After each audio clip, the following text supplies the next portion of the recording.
टाटा मोटर्समधील माथाडी कामगारांचा भारतीय जनता माथाडी जनरल कामगार संघात प्रवेश. टाटा मोटर्स परिसरातील माथाडी कामगारांनी मोठ्या संख्येनं भारतीय जनता माथाडी जनरल कामगार संघात प्रवेश केला. आमदार शिवाजीभाऊ पाटील यांच्या नेतृत्वावर विश्वास व्यक्त करत टाटा मोटर्स लिमिटेडमधील टोळी क्रमांक 495 मधील सुमारे 250 नोंदीत माथाडी कामगारांनी भारतीय जनता माथाडी जनरल कामगार संघात अधिकृत प्रवेश घेतला. हा प्रवेश सोहळा आमदार शिवाजीभाऊ पाटील यांच्या नेतृत्वाखाली आणि संघटनेचे जिल्हाध्यक्ष विजयभाऊ भोसुरे यांच्या मार्गदर्शनाखाली पार पडला. यापुढे या कामगारांचे नेतृत्व भारतीय जनता माथाडी जनरल कामगार संघ पुणे विभागीय कार्यालयामार्फत केले जाणार असल्याची माहिती संघटनेच्या पदाधिकाऱ्यांनी दिली आहे.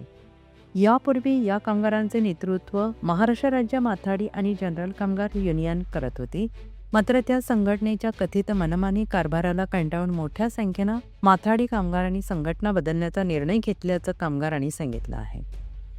आमदार शिवाजीभाऊ पाटील यांच्या नेतृत्वावर विश्वास ठेवत सुमारे 4250 माथाडी कामगारांनी संघटनेचे सभासदत्व स्वीकारले असल्याचे यावेळी सांगण्यात आले.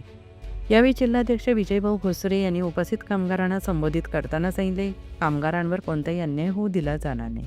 कामगारांचे हक्क आणि त्यांना मिळणारे काम सुरक्षित ठेवण्यासाठी संघटना कटिबद्ध आहे. येथे कोणाचीही दादागिरी चालू दिली जाणार नाही.